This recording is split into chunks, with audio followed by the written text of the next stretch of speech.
Assalamualaikum warahmatullahi. Apa kabar ya teman-teman? Kembali dalam pembelajaran akidah akhlak. Di pertemuan kali ini kita akan membahas tentang sifat tercela. Nah, sebelum dimulai, silahkan teman-teman siapkan terlebih dahulu alat tulisnya ya. Silahkan catat apa saja yang dirasa penting sehingga dapat menjadi pembelajaran teman-teman ke depannya. Sebelum teman-teman menerima materi pada pertemuan kali ini, ada kompetensi dasar yang perlu teman-teman ketahui. Di antaranya, yang pertama, meyakini hubbu dunia, hasad, ujub, sombong, riya, dan sifat-sifat turunannya adalah larangan agama Islam. Lalu yang kedua, menghindarkan diri dari hubbu dunia, hasad, ujub, sombong, riya, dan sifat-sifat turunannya. Lalu yang ketiga, menganalisis makna, penyebab, dan dampak negatif dari hubbu dunia, hasad, ujub, sombong, riya, dan sifat-sifat turunannya.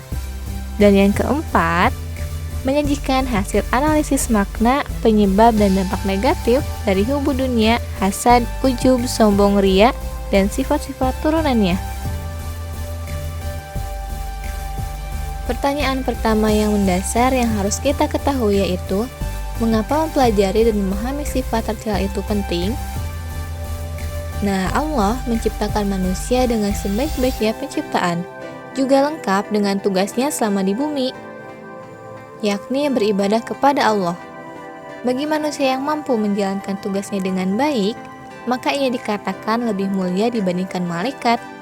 Namun, bagi manusia yang tidak memperdulikan tugasnya selama di dunia, ia dikatakan lebih buruk dari syaitan. Tentunya, untuk meraih kemuliaan melebihi yang dimiliki oleh malaikat bukanlah perkara yang bisa dijalankan seperti membalikkan telapak tangan ya. Sebab syaitan senantiasa mengganggu anak Adam agar tergelincir kepada perbuatan tercela, sehingga menimbulkan murkanya Allah. Perbuatan tercela inilah yang menjadi salah satu ujian bagi manusia.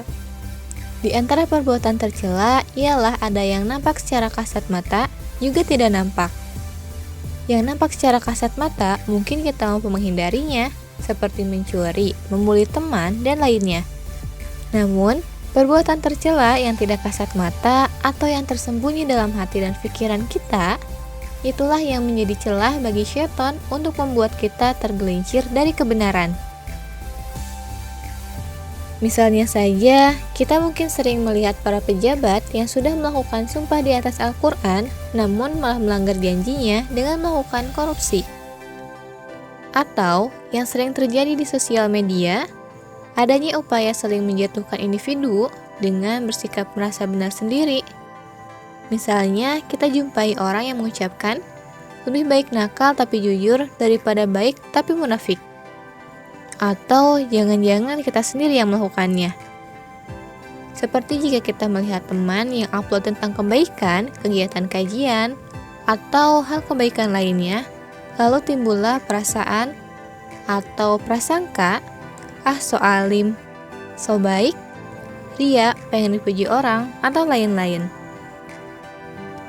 Hal tadi merupakan contoh dari perbuatan tercela yang sering kita jumpai. Apabila dibiarkan bisa memberi dampak buruk bagi diri kita sendiri, seperti dendam, iri, kufur nikmat, atau lebih jauh memberikan dampak buruk bagi orang sekitar. Misalnya saja, dengan adanya perasaan tidak suka, kita menjadi memfitnahnya, atau karena merasa tidak cukup atas apa yang didapat oleh kita, maka kita mengambil hak orang lain sehingga ada orang yang terzalimi. Tentu hal tersebut tidak kita harapkan. Kita berharap mampu memiliki hubungan yang baik, pertemanan yang harmonis di atas perbedaan sifat, pandangan, juga kebiasaan.